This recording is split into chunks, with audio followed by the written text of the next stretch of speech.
Welcome to the Dark Zone, an adventure racing podcast. I just reached a point where I didn't want to talk about it anymore. I wanted to do it. And I understood it was going to be hard and there were going to be some lows, but that's life. That's with anything. And I'm glad I did it. I'm excited. I want to do it again. Okay. You people sit tight, hold the fort, and keep the home fires burning. And if we're not back by dawn, call the president. You're going the wrong way! What? You're going the wrong way!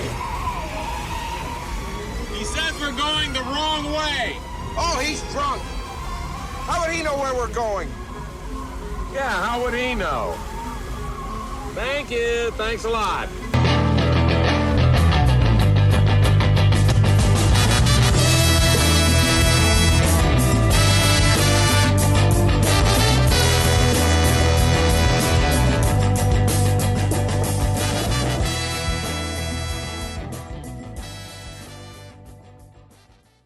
All right, dear listener, this is Brian Gatens of the Dark Zone Adventure Racing Podcast. Today we have on Vanessa Cummings for episode number 58. Vanessa is newer to the sport, and we connected months and months ago, and she kept a running record of her introduction to adventure racing. This is a long and fun episode. You will notice that after we finish the first set of recording, there's a bit of a pause, and we keep going.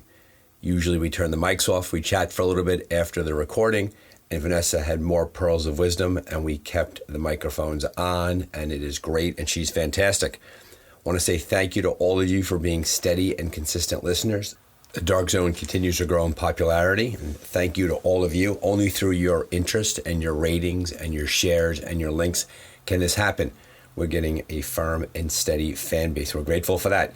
Some sponsors are coming on board in the next few episodes, just firming that up in anticipation of our ongoing race season, which is just starting here. So thanks for listening. Thanks for being here. Sit back and relax. Enjoy this episode of The Dark Zone. Listen for that pause about 45 minutes in, and then it starts up again. I'll let you know when it's happening. Be safe and enjoy this episode. Thanks again for being here. All right. Well, I'm Vanessa Cummings, and I'm not very athletic, but I like to think I'm athletic, and I tend to bite off more than I can chew pretty regularly. So By the my way, experience that's is... a great start. Great start for venture racers. We always overestimate our ability, and off we go. So welcome to the sport. Keep going. Yeah. I'll see something and I'll go, wow, that's so awesome. I got to try that. And my husband's a pretty good, I don't know. So he keeps my bounds from really going too far. So adventure racing is, I think, just a natural next step for me. Previously, notably, I out of nowhere went from 0 to let's do a Tough Mudder race, because that sounded really fun. And definitely found out that man-made obstacles aren't for me. I'm not really interested in that. And when I did find out about adventure racing, one of the appeals is just it's you versus nature. It's just out there. And I really like that about the sport. Adventure racing, to me, I like to describe it, because everyone I meet's never heard of it, as the ultimate summer camp day. Kind of like any movie you watched as a kid with summer camp, and it's you versus another team, and there's like a canoeing section, and then there's a hiking section, and now there's maps and compasses. To me, that embodies adventure racing. So I feel like a little kid at a summer camp when I think about the sport, even though the sport is definitely more extreme and hard than any summer camp. But that's sort of how I like to flavor it. So I have to give you credit, because you're the first guest in well over 50 episodes of The Dark Zone who unintentionally referenced the 1970s, 80s Bill Murray classic Meatballs by referencing adventure racing to a summer camp race series. So good job on making that natural connection. Well done. Mm-hmm. So if I hear you correctly, what you're saying is that when you hear something interesting and you jump right into it, right? Very common part of adventure racing, right? Now the bar to entry is relatively low, right? Adventure racers, for the most part, don't sit around wondering if they could do it or not. They say, I'm going to go do it and find out if I could do it or not, right? So credit to you. But you referenced, like with the Tough Mudder, the idea of the man-made obstacles really didn't appeal to you? Like climb over the wall, go in the mud pit. That wasn't your thing? It sounded like it might be my thing. I didn't know it wasn't my thing until I did it. Put it that way. And I just didn't have a great time. I also wasn't trained well for that. It was just my husband and I. We didn't have a team. So it was a little lonely in that sense. And really early on, we had to stop doing the obstacles and just hike it. We just couldn't. And we got short coursed. So I don't know, looking back, I thought, oh, do I want to do this again? And nah, I'm good. But the adventure racing, you get to go to different parks, different parts of just nature. I like being able to see something beautiful that's really nice. And I like that the obstacle is just what was already there, I guess. Well, it's the natural terrain, right? We don't really create the obstacles. It's whatever lands on the ground and builds over time is what we work with, whether it be a mountain or a swamp or a river or a trail system. But walk us through the time frame from not being involved in the Tough Mudder, doing the Tough Mudder, and then how did you find adventure racing? What was your gateway into the sport? Well, I think Tough Mudder I just saw an ad for, and I showed my husband. We were dating at the time, and I said, oh, let's do this. And he was hesitant, but he signed up, and we did have other people say, yeah, I'll do it. And no one else ended up there. It was just us. I think there was one other. They're brave in the talking. They're not brave in the doing. Okay. Yeah. So that's interesting. That's sort of the first thing. A lot of people will say they'll do something. And then, I remember I dyed my hair red because I thought maybe it would give me like sort of fiery, like in the depths of the sport. I'd be like, yeah. But even just early on, I didn't enjoy it because even before the start, you had to do my biggest fear, like over a big wooden panel, like you had to up and over this thing that was really tall. And I don't like heights and I wasn't that fit. We did train beforehand. We joined our gym had a special Tough Mudder training program we signed up for. And we were just I asked my husband about it today and he didn't mind, but we were the most unfit out of the group. And I felt really bad about that because I thought we were holding back other people that had paid for this training. They always had to wait for us to catch up. I think if Brian wasn't there, I wouldn't have kept going because I felt so guilty about that. And that's definitely a theme for me with any physical activity that's a team sport. I worry I'm going to be the worst. And I just believe I will be. I'm going to be the worst. And it's really hard to do something with that mindset. Even just the smallest pickup games of this or that. So when it did come to adventure racing and I formed my own team, it was very important to me that we all understood this was for fun, not for wins. If someone gets into adventure racing for the purpose of winning races, right? If that is their goal, an admirable goal to very, very good goal to have. But to your point, it was far more about the experience of the race itself and enjoying yourself along the way, as opposed to having this sort of single-minded laser focus on being as high as you can on the standings, but rather absorbing the experience for what it is. Do I capture your ethic correctly? Yeah. It's a long race. Even the one we did was shorter. It was supposed to be 5 hours, but you want to have a good time for 5 hours. You don't want to be miserable, and just going at our pace is great. Well, and your team's pace is your team's pace, right? And the nice thing about adventure racing is rarely do you know where you are in relation to everybody else because you're all spread out along the course. So you mentioned the 5 hour race, you put a team together. When the Tough Mudder came and went and that experience was what it was, and then you moved towards the adventure racing, did you sign up for the 5 hour race and then build your team, or did you have your team around you and then you went into the 5 hour race? I had an idea of a team. I asked 3 different couples that I'm friends with that I'd sort of sprinkled adventure racing into conversation. They all knew what it was by the time I asked them. And they did all agree on varying levels. And then as it got closer to the race day, one friend that had to back out because they were expecting a baby, and they actually had a baby the day after the race. Well, so they had their own adventure race to prep for. It's a good one. Yeah okay. The other couple didn't think they'd have enough time to train up, which I think is funny because they are like my fit couple. So for them to worry they weren't going to be trained in time, I went, uh-oh. Right, what right. do If I they're in think trouble, I can do? right, I'm in deep trouble. They're saying no. And then the last couple, Matt and Sarah, they committed and they were all in. So it was a mix of, I knew people willing to do it when I signed up, and I said, we'll finalize the team as we get closer. So it was a bit of a mix. Now, you said it was a 5-hour race. What race was it? It was the Little Lapine Loop by Bend Racing. Okay. So that was, and when was that race held? It was in October, late October. And I believe this was the first year that they did sort of a smaller 5-hour little loop. Previously, it was just the Lapine Loop. So I thought, oh, it's a little one. It'll be a little easier. It's more beginner friendly. Right. I've never heard easy assigned to a bend race, but I'm with you on that. I see what you're saying. You're thinking shorter distance. Yeah. Okay, I got you. And so that race was in October. And if I remember correctly, you and I first spoke several months before the race, I think as far back as the springtime. And we talked a lot about your preparation for the race and the idea that you were going to, as someone who's relatively new. Now, was that your first adventure race? It is. Okay. So as a person leading into your first race, you and I, as we spoke, we talked a bit about you keeping sort of an informal track record along the way of your preparation for the race, recognizing, balancing family and job and life and all of that and relationships and everything there.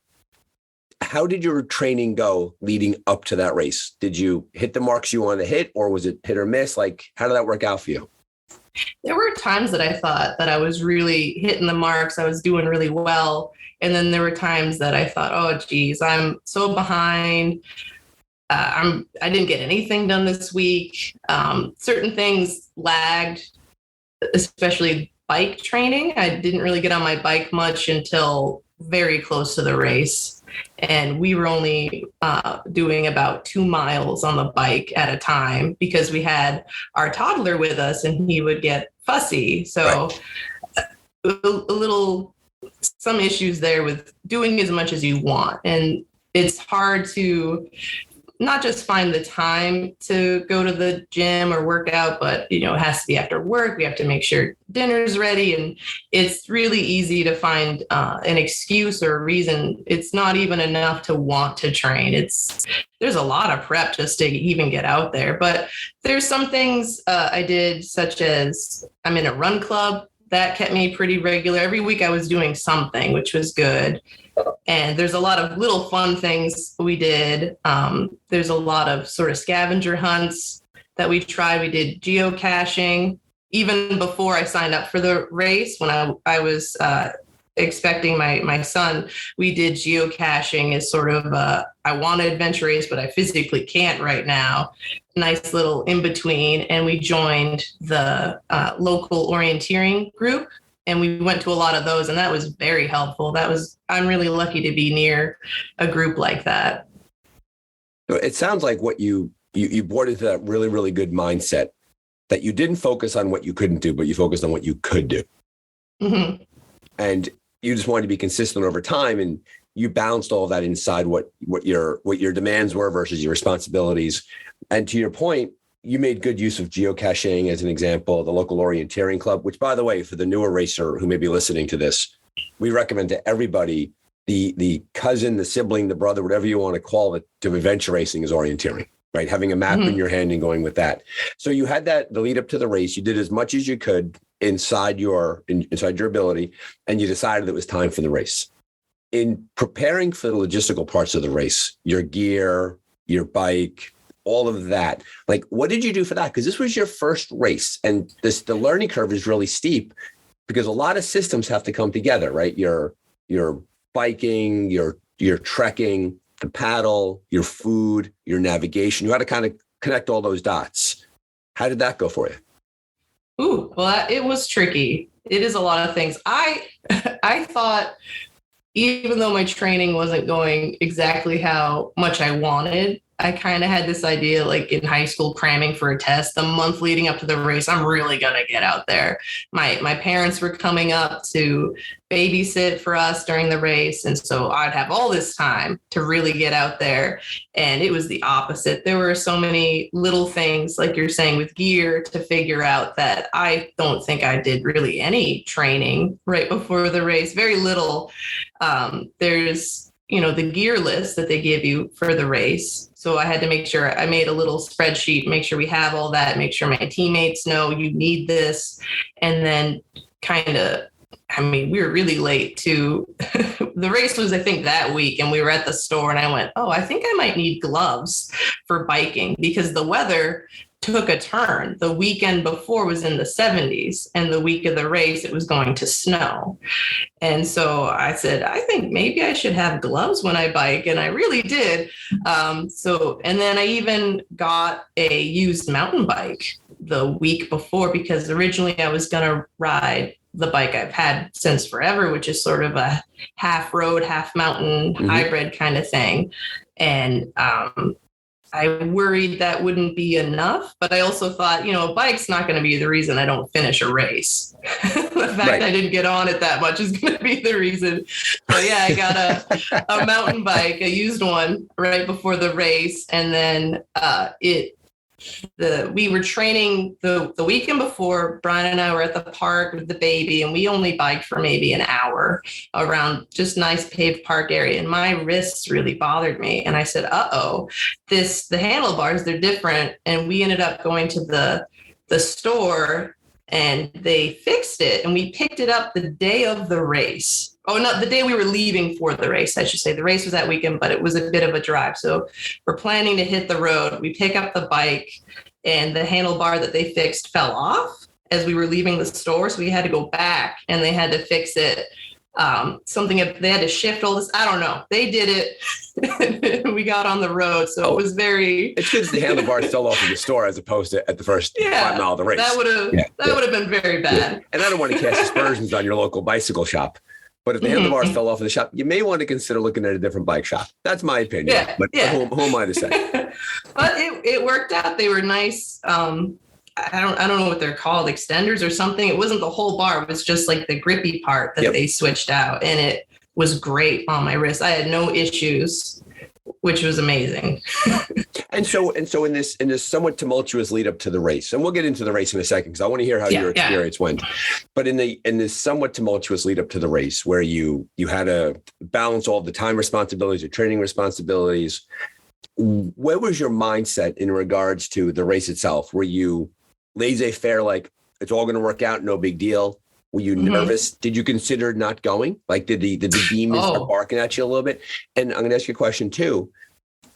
Did you speak to anybody outside your circle about all the things that you were feeling and getting ready for the race? Did you find advice anywhere?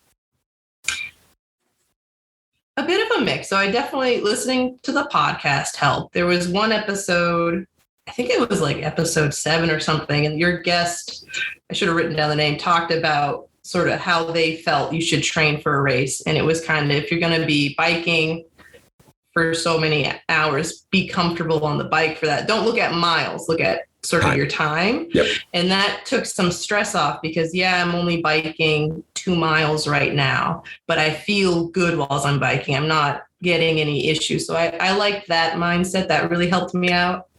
I almost didn't sign up for the race because I was scared. Yeah. So the year prior, Brian and I and the baby, we volunteered for the Longtime loop.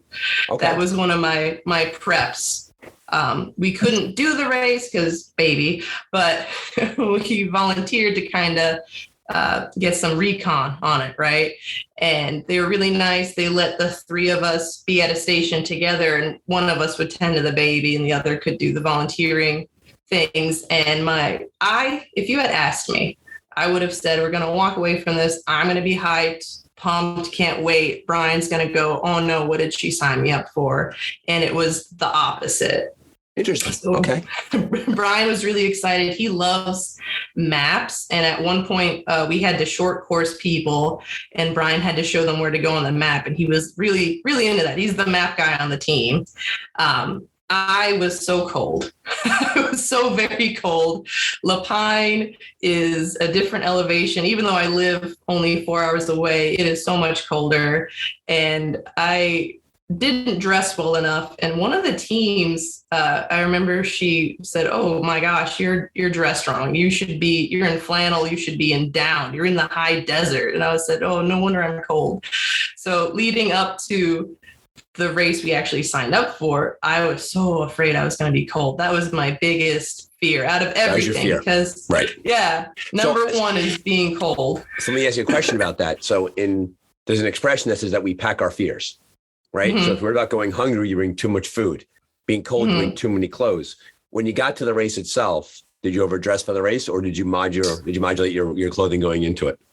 I looked up how to do basically hiking in cold weather. I thought that was a good equivalent. And the rule was, I think 3, like a base layer, something on top to insulate, and then something on top to be waterproof.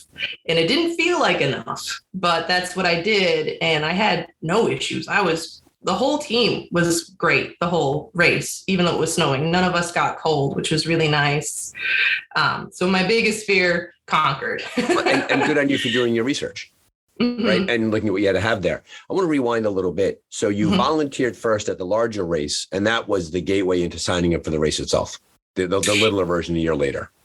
Yeah, I didn't know they were doing a littler version, so that was helpful. The little negative voice everyone has, mine was like, "Oh, there's not going to be a ropes course or a paddle for the little loop. It's not going to count." Like that little negative voice. That was the chirping in the back of your head. That was the chirping. Right. And so before you even did the race, you fell into that psychological trap of downplaying the accomplishment upon a perceived experience. Interesting and credit to you. Now, how did you counteract that? Because I think a lot of people talk themselves out of success before they get started. How did you counterbalance that thought? It was a mix. I think I just said I'm going to do it anyways, and it's okay if it's not this ultra 5-day crazy race.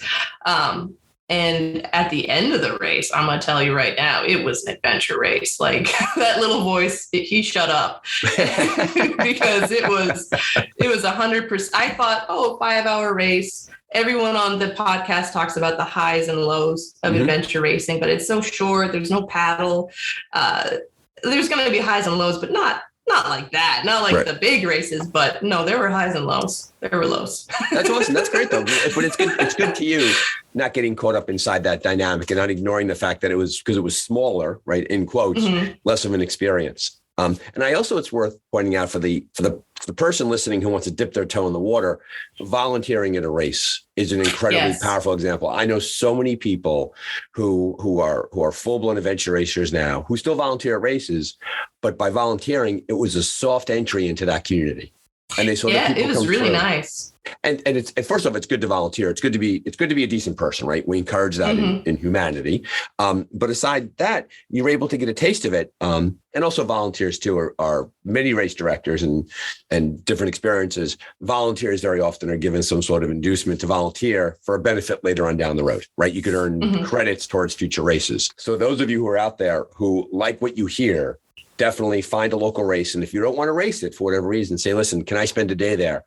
And it's just the coolest thing. You see, it's a great experience to see the teams come through and to see that human nature outweigh itself and all the stuff that's going on there. So in the lead up to the race, you mentioned your training was hit or miss. You were giving yourself, you were balancing the good talk versus the bad talk, all of those things. Race day comes, the baby's with your parents, right? And off you go to the race itself. In the beginning, start line, maps, what were the disciplines? Did you start on the bike? Did you start on the trek? Like, it sounds like the race consisted of trekking and biking. Were there other disciplines in there? How did it all start for you? It was trekking and biking. We got an email before the race sort of outlining it roughly. And that was a phone call with the team because the mileage listed for the course was, I think I knew it was going to be kind of that big, but I kept telling my team, we can always stop. We can always go back. don't let this scare you. And we were in the very beginning, and I kept saying our only goal is to cross the start line and don't get injured. That's it. I've never done a race before. I've been wanting to do one for about 10 years now, from when I first found adventure racing to when I finally committed to doing a race. And for me, just the fact of finally starting and signing up and doing a race, even if I don't finish, that's such a big accomplishment, because I wanted to stop talking about it and just do it. And I had to really say it doesn't matter if it goes terribly, if I don't finish. So with the team, we went over, here's what they're saying. It's going to be a bike and then a trek and then a bike and then a trek and then an O course, I believe. Unless I didn't make it there, but I think maybe the last trek and O course might have been the same thing. Got it. And the mileage was very great. I think it was estimating like a 10-mile bike to a 3 or 4 mile trek and then reverse, right? So we had a team meeting and we said, don't let the numbers scare you. Right. We can always go back. And at the time, I kind of thought, I thought going back would be easier. I guess that was my mistake, is never done it before, but it was very much a sort of out and back design. And by the time we were done, we were all the way out. So there's no choice, back. right? You're going, right. Oh, guess what? By the way, you're going back no matter what. That's the way it's going to go. Now, So to your credit, first things first, you epitomize the idea that if you wait until you're ready, you're never going to go. Right. Oh, we're never going to be ready. And you were like, I'm just going to go. I've talked about it. It's been a decade. I volunteered. I'm going to kick the tires. I'm going to light this rocket and off we're going to go. Mm-hmm. And you didn't get too caught up on the distances that were prescribed out there, because it just is what it is. Yeah. How did the cycling go? How'd the biking go? How'd the trekking go? Like, I'm assuming it sounds like there were 4 of you on the team. There were 2 couples, yes, 2 male, 2 female, and off you went on the race. How did it unfold for you? Did the team, where would you look back and say, where were your struggles and where were your triumphs? Triumph, we did it. We made it back. Gotcha. Struggles, everything. the whole package. The whole package. It sounds like a true first adventure race, by the way. So welcome to the club. We've all been there. I think I made a note of, the race started at 9:24. We can round to 9:30. It started. Okay. It was supposed to end 3-ish. Awards at 4. I was like, I really hope we get back at 4. Not that we'd win an award, but I really liked the community aspect of that when I volunteered. So I wanted to be there for that. One of the best parts of AR is the post-race conversation. Yeah. Right? That's one of the best things when it's all over. But that was your goal, right? Be back for awards. That was the goal. Off we go. Be back for 4. Okay. We can always quit and go back. We don't care about finishing. We're not going to place. Don't even think about it. We didn't get back until 6. So it was almost like baseball. It's like extra innings of free baseball. It was like free adventure racing, right? It's supposed to be done by 4. We're going to go to 6, get 2 extra hours of racing. Yeah. We were out there almost 9 hours, which is so silly because the bigger race that had paddling and everything, I think that was their time frame, was like a 9-hour race. And I thought, that's too much. Right. We'll do the 5. And I'm out there anyways for 9 hours almost. But you also paid the price of the 5-hour race. So good job. You had extra racing out of you. Well done. Well done. Okay. So why was it 9 hours? How did it unfold? The biking just disaster struck so early on because our teammates had to rent bikes, and the bikes we rented, I don't know who designs bike seats, but this is the most awful bike seat I've seen. It was like barely there, tiny little of a seat. And the pain of riding that bike, my poor teammates. I bought a new seat, like a big cushy one. I was great, but my poor teammates, and we're on, bumpy dirt roads with some, like the washboarding aspect. And early on, we had to walk those bikes just because of the sheer pain of sitting on those seats. And that's why it took so long. And we were so frustrated because as a group, we knew we could go faster, even though the bike training, we didn't do as much as we wanted, but it just was so painful. And that was our biggest hurdle the whole race was these bikes. And unfortunately, the first section is so much biking. It was, a lot of miles, and we just had blinders on. We want to get to the first transition area so we can get off our bikes. We just want to get off these bikes and hike. And it took us so long to get there that we could only do one, just the minimum, get one checkpoint, and then we got to go back because it's an out and back. Right. And oh no, we're on the bikes again. So a lot of walking the bike instead of actually riding it due to those seats. Now, equipment is always challenging and things like that. Mm-hmm. Now, frustrations aside, how did you manage that? Did you talk it out loud? Did you have shared frustration? Did you just say, hey, it's a bummer for everybody, but we're out here together and off we go? Like, because it sounds like as you talk about it, I'm not picking up the idea that you had a bad time. So how did you bring a good time out of what could have been a bad time? There was a lot of swearing, a lot of complaining. We were very vocal about it. Anytime someone said, no, I have to walk, we would walk. We did a lot of walking the bikes uphill and coasting down, because at least then my friends could stand up on the bike and not actually sit on the seats. Right. We did a lot of that. I have bike shorts my mom got me that have like a padded butt. Sure. I wore those as well. Right. And so after transition area 1, I gave those to Sarah to help her, because we wear the same size basically. Right.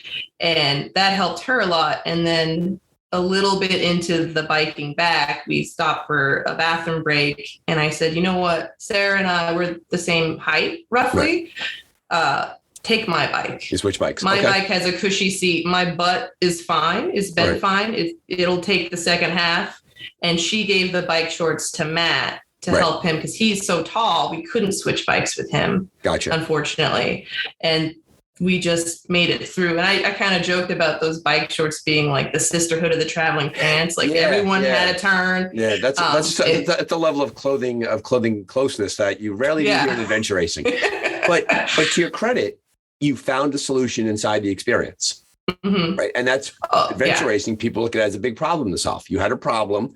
It was an equipment issue. It was a body geometry issue with your teammates.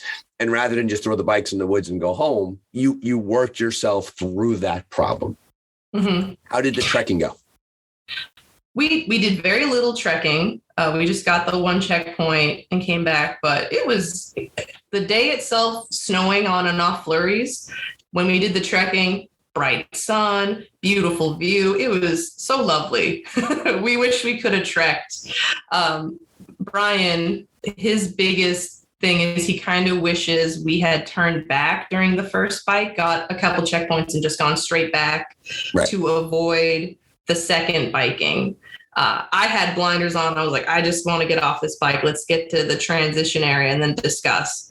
But if we had done it how Brian suggested, we might have had a better time, because less on the bike, and we could have done the O course was at the end, and we never made it to the O course. And I think we would have enjoyed that a lot. Right. Gotcha. I see what you're saying. And that's a challenge that most racers run into. I have a teammate of mine very often when the races start and we're out there, you lose perspective on time and distance, right? You think you're further away, you think you're closer than you are. And then it's tough to manage that.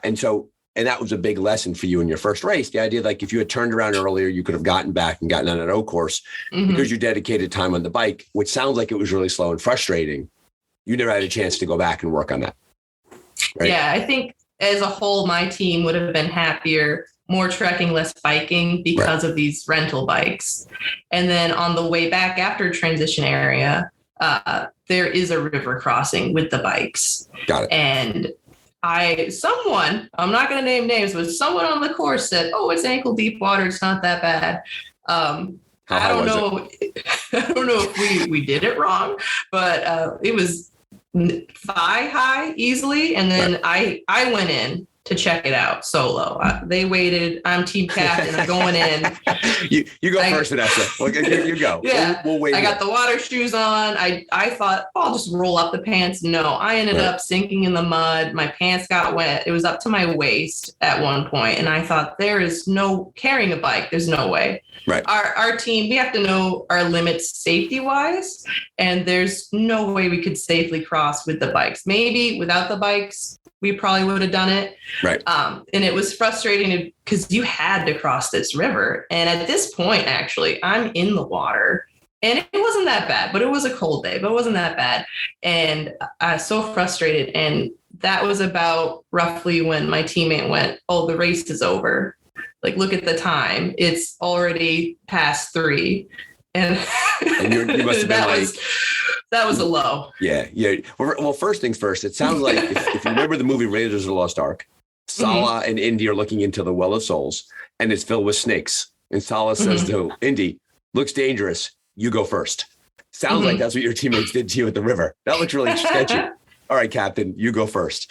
I volunteered because it's my thing. I want to do adventure racing the most. And so anytime there was something like that, I mean, my friends already had those bike seats. They had enough. Right. They had paid the price.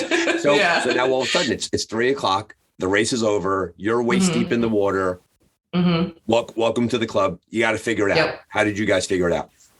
We called the race director because, I mean, I don't know what the safety's like on these things, but I thought best to let someone know where we are. Good the call. race is over. Right. Was the fire right? Did you have trackers on you or not? Probably not. No trackers. Okay. No. So, good call on your part, breaking open the phone and calling the race director. Yeah. No, I'm sure they appreciated that. Yeah, he did actually. He thanked us for that. And looking at the map, our options were river crossing. It's a no. Like that's a no. Unless after we had said maybe if it was earlier, because by then we were so tired. Oh my gosh, we were done with that race at Transition Area 1. So this is another 10 miles on the bike. And we're done. We're so done. And a tough 10 miles, right? Not 10 tired. miles. Hours on the bike.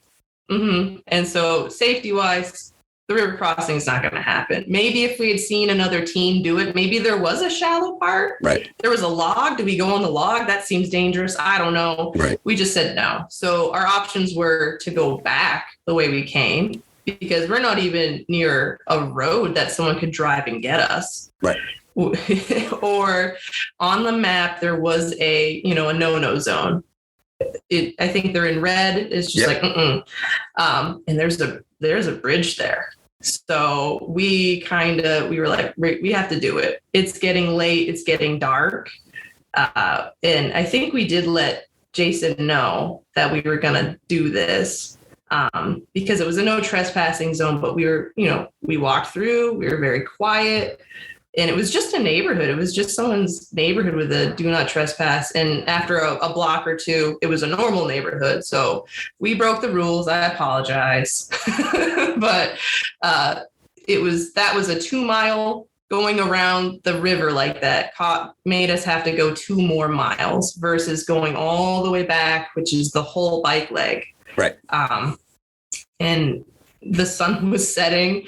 It was October. October was cold. October. You mentioned it was snowing, right? You're cold. Yeah. At some point, you have to point right directly to the finish line, right? Whatever it is, you have to get back there as soon as you can, and that's where you were. And so, to that point, going through that trespassing section, and most likely that was right on the course because you want racers to cross the river as opposed to crossing a bridge. So, a lot of reasons. Yes. But to your point, you were considerate and thoughtful. You made a reasoned decision, and you decided to get yourself back as soon as possible. Yeah. And because the race was over, awards had ended. It's 4 or 5 o'clock now. Our phones were on because we're not getting lost now. No way. We're over trying to read the maps. We're just trying to get back as quickly as possible. And we were going to call my mom to come get us because she's nearby. And when I looked at my phone and I plugged it all in, it said we were about a 20-minute bike ride to the ending, to the finish line. And it was, as a team, we kind of went, we are all miserable. We're all in pain. We want this to be done, but we're so close. Yeah. And we kind of agreed we would rather tough it out it was really going to be 40 more minutes because of how we bike. But we just agreed we'd rather finish it. And, and no that's matter what we did. You were getting across that finish line. You didn't care about the time or the distance. The fact that you started the race, you were going to finish the race. And for you, it was important to sort of put a period at the end of the sentence, right? As opposed to getting picked up on the course. Yeah. And I was, my teammates had a rougher time of it than I did because of those dang bike seats. And they were the ones that said, no, we want to finish this the way we'd like to on our own terms. And that's what we did. And even though, my God, like the last 5 minutes, man, we just wanted to sit and be like, done. But then we saw Brian's car parked and we're like, we're here, and we just straight to the car, finished. We just let Jason know, like, hey, we're done. We're going home. Which way to a diner? Like, we're getting out of here. Out. This has been great. Thank you, Ben Racing. We'll see you next year. Bye. So clearly you the sport lived up to its name and you had an adventure. Yes. In retrospect and looking back on it and recognizing that you had an experience that you're able to talk about, you're able to, it sounds like fond memories is a fair phrase to use, right? It was challenging and difficult. When you look back on the experience, what dials would you have turned differently to give yourself a better experience or maybe a different experience? I think just the bike seats, I would have loved to see how we did with different bike seats. I'm so mad that that's what hung us up. But that's just how it happened. Right. Considering how we were only doing 2 miles on the bike previously per day to suddenly close to 20, I felt pretty good. I mean, obviously tired, sore, we all had bruises, but I was surprised how not terrible I felt the next day. Gotcha. So in that way, you felt like you overperformed when it came to the physical fitness component. Very nice. Yeah, we would have loved to do the O course, but we had done several orienteering courses, so we missed out on this O course, but we've done things similar. So it's a little sad that we didn't get to do it, but it's okay. Well, we can go out, we can do an orienteering course. They have them pretty regularly out here. So nothing too bad. And I was surprised that my teammates, because early on in the race with the bike seats, they were just like, never again. Why do we do this? You said it was a beginner race. And I was like, it is, but it's the Ben race. And at the end, they said, well, geez, we really got to train for next year if we're going to do this again. And I was very surprised that they wanted to. And was that at the very end of the race? That was even midway. They said that. And then at the end, and since then, I think they might be on board to bring the team back. Just do Symphony. Let's go. a little redemption, right? Get back at that course. And to your point, it sounds like you had a lot of the logistical things had to get straightened out. I mean, rental bikes on a first adventure race, odds are that usually doesn't go as well as you hoped it would go, right? And so therefore that was the lesson you learned pretty quickly. So to their credit, if your other two teammates, if they picked up some equipment a bit earlier, spent some more time on it, because it sounds like your navigation was fine. Sounds like Brian did a good job with that. How did you do nutritionally? Did you have enough food for that long, or did you run out of food? We had food. We packed snacks.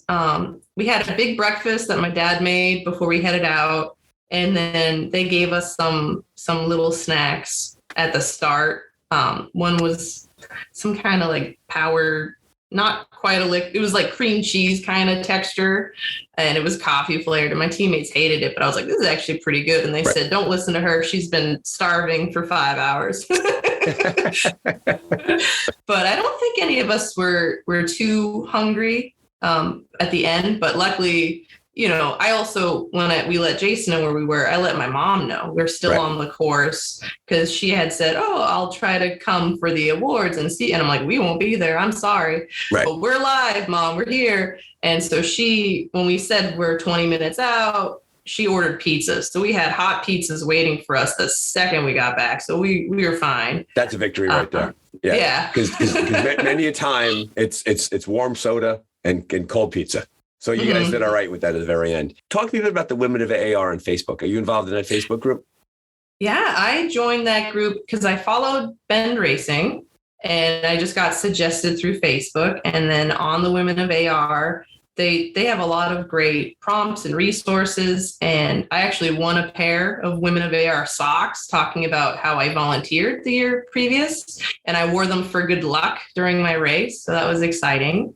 And it was through that I met Barbara Phipps, because I had mentioned, I'm volunteering this year for the Lapine Loop with the hopes of doing it next year. And she said, I'm doing it this year. Join me, join my team. Let's do it together. And I said, I would love to have the baby. There's, other factors I can't, right.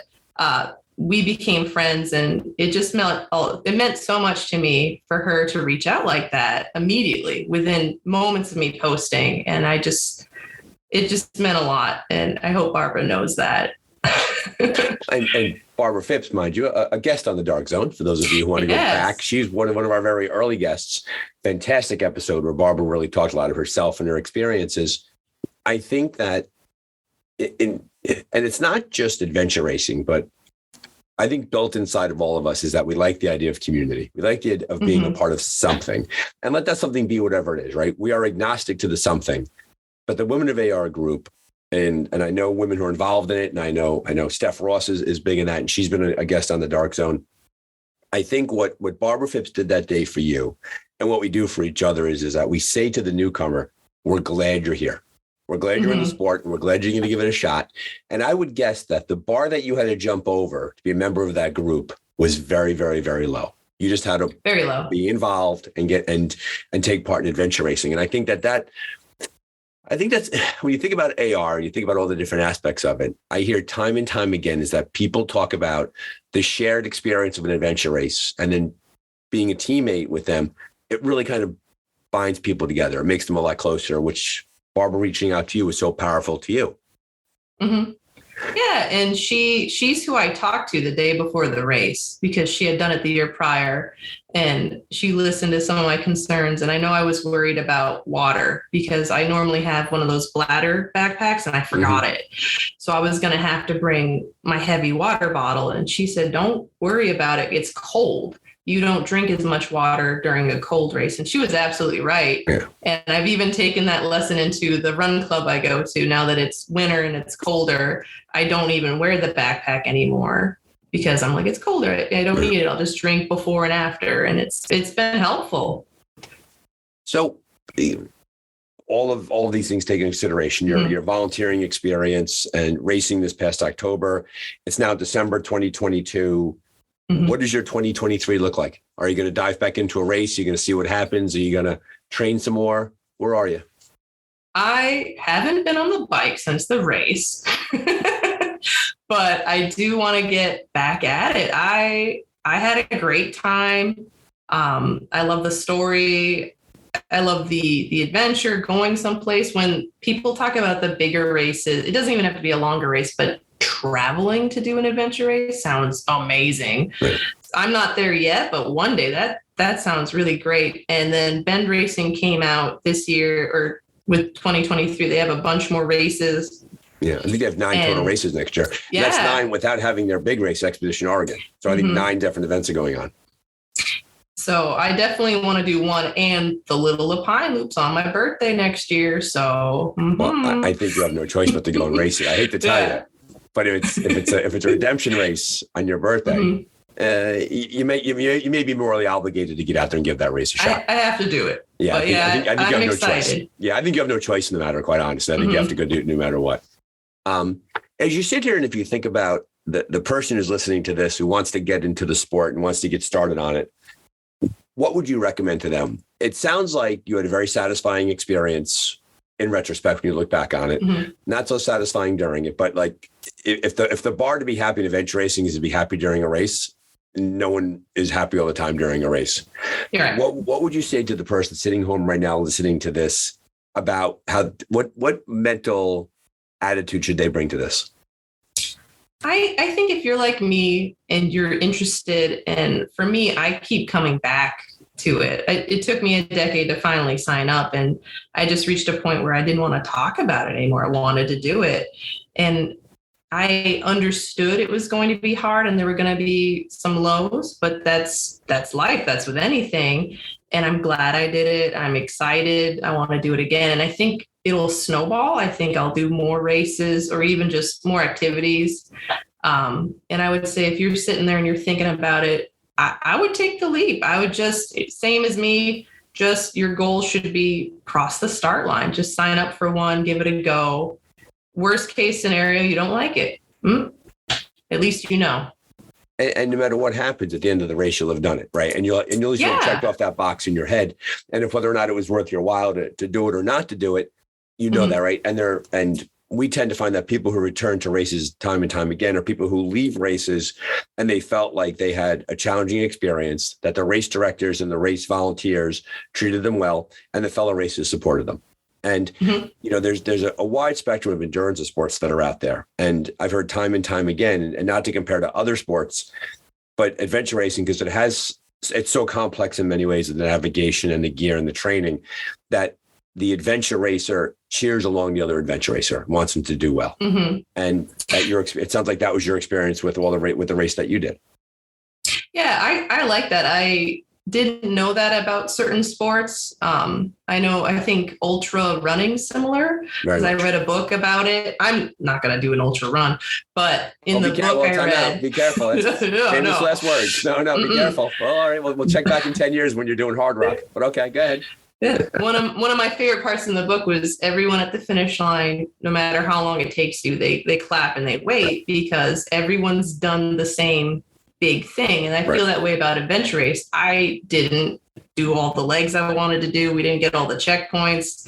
We crossed very late. We, all these things, but we did it. We finished. And that, they were waiting for us, the race directors and a couple other racers. And it felt really great in that moment. Well, Vanessa, I got to thank you for coming on to the show. It sounds like your experience will help to inform the racers, help other people get into the sport.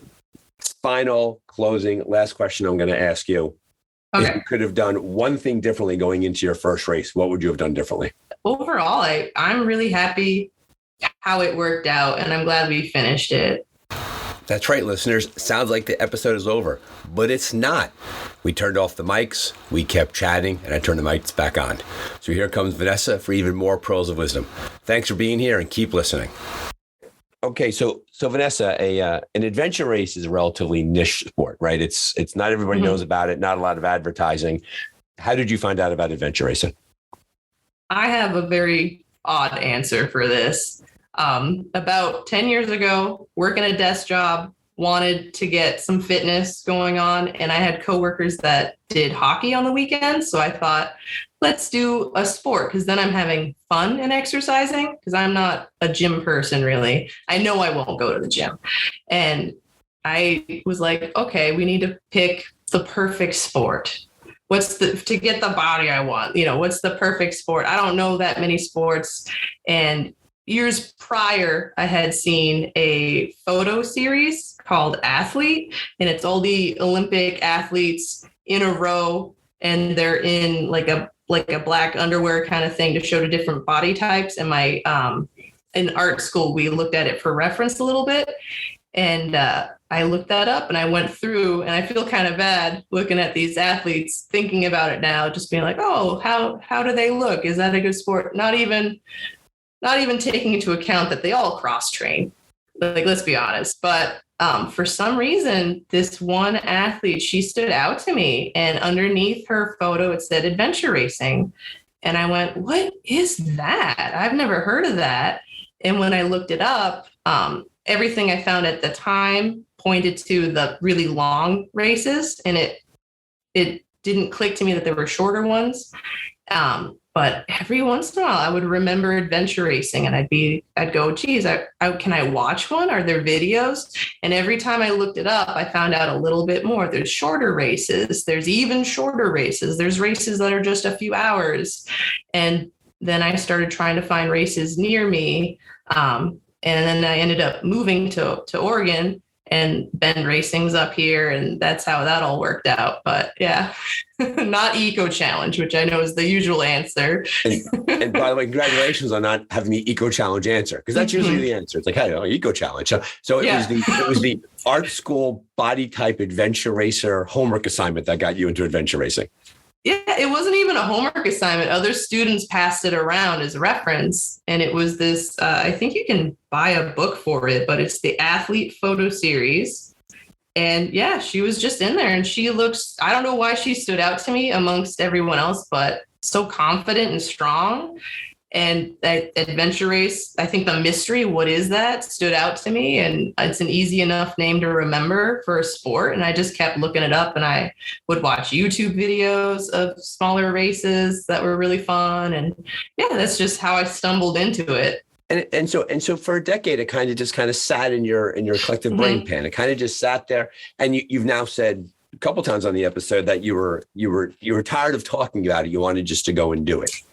Yeah, I kind of get into it in waves a little bit. I'll be really into adventure racing. I'll watch videos. I'll get pumped.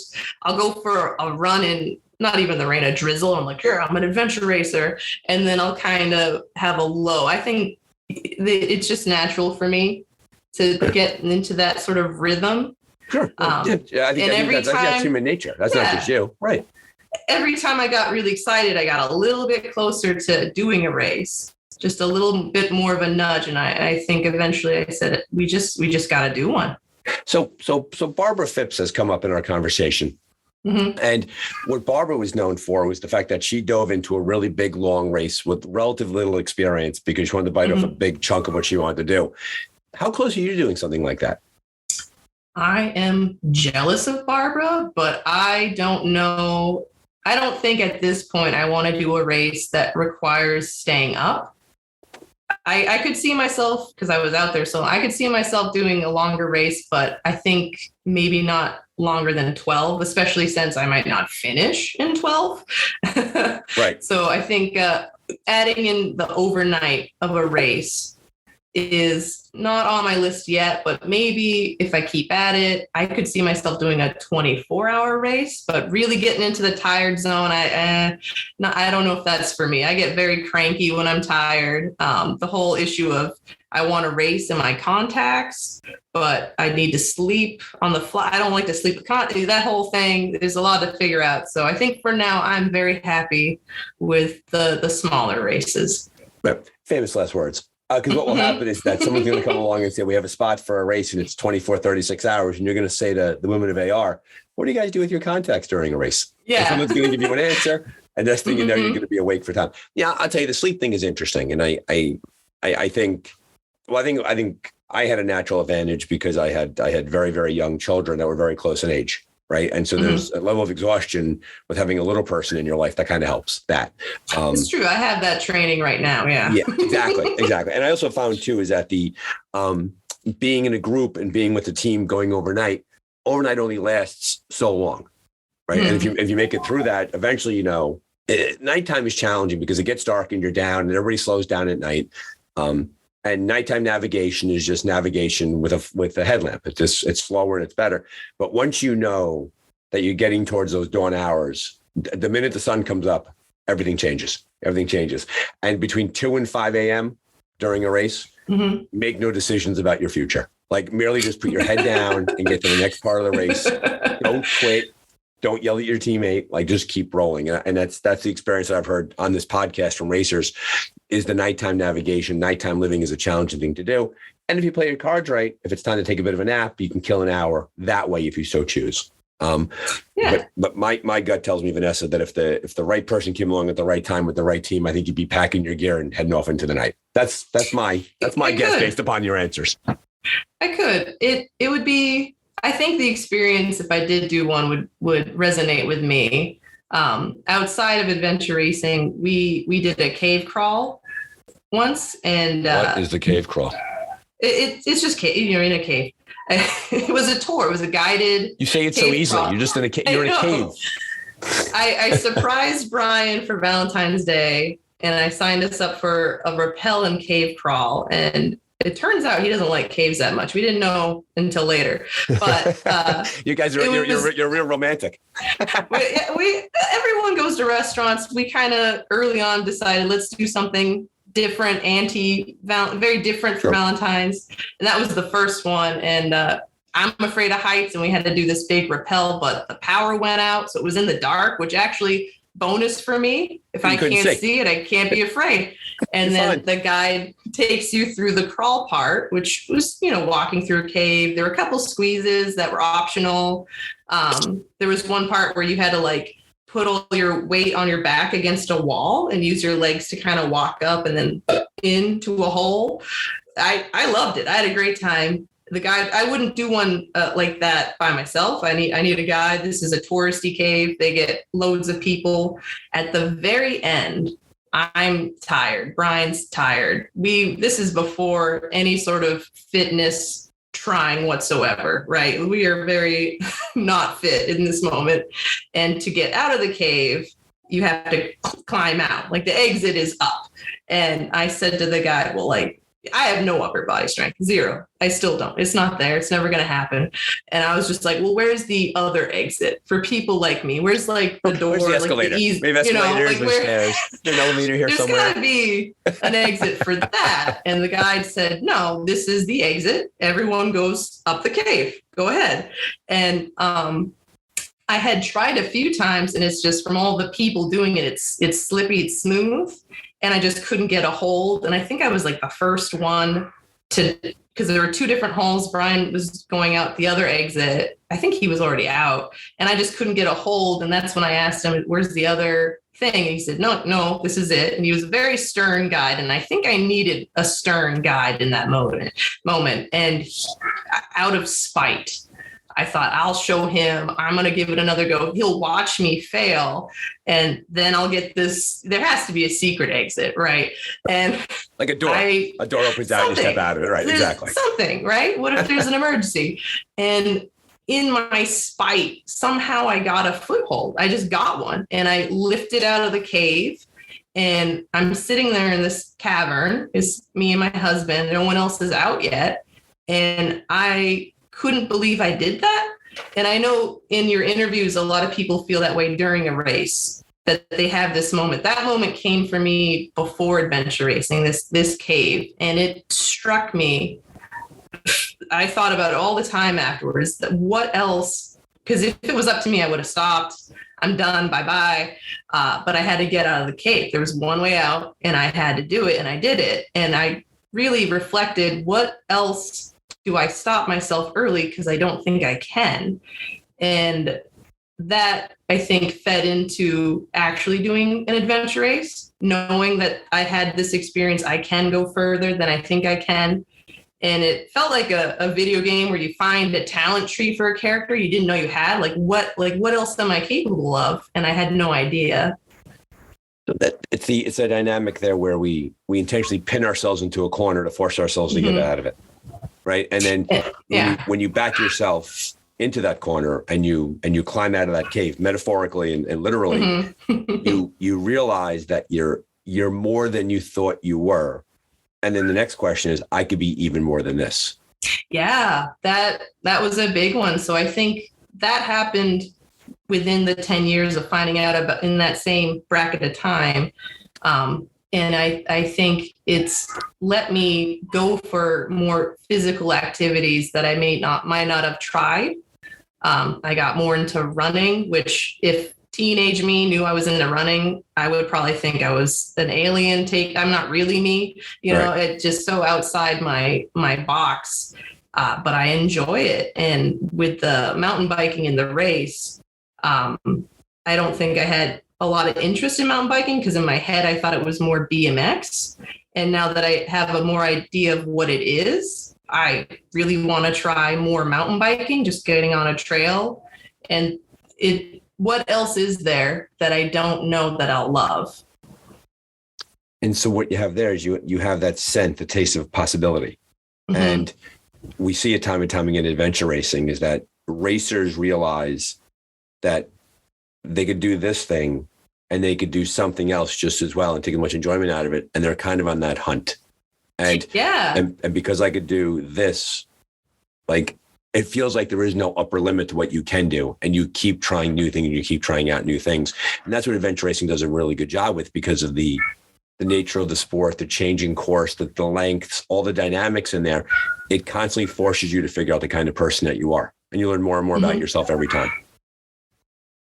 Yeah, I think my teammates had that experience during this race, and I think that's part of the reason why they're willing to do another one. They had that cave moment that I had prior. So it's really nice. It's a really nice thing to find out in life, that there's so much more to explore and try and do, and you just never know.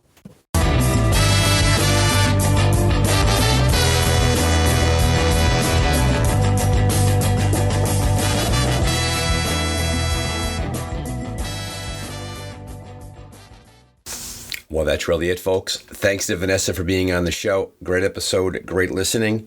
For all those out there thinking about jumping into their races, follow her advice and just go for it. She had a great time. She'll be back out there, and her wisdom and her experience meant a lot to us here at the Dark Zone. Thank you for all that you do, listeners. Your ratings and your link sharing and your clicks and your Instagram follows and Facebook follows means a lot to us. As I said at the beginning, we are growing in popularity, more and more subscribers, and this is good for the sport.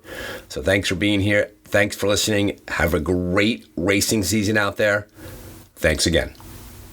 I need it, brother. You should stay and take it down. That's where I come out.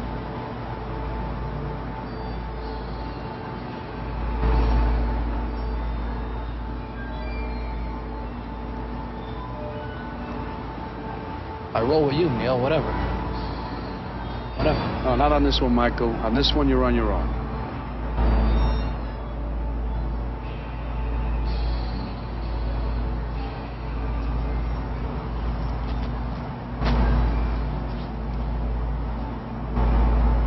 I figure this is the best thing to do. This is the best thing to do. I got plans. I'm going away after, so for me, the reward is maybe worth the stretch. Well, Elaine takes good care of you. You got plenty put away. You got T-bonds, real estate. If I were you, I would be smart. I would cut loose of this.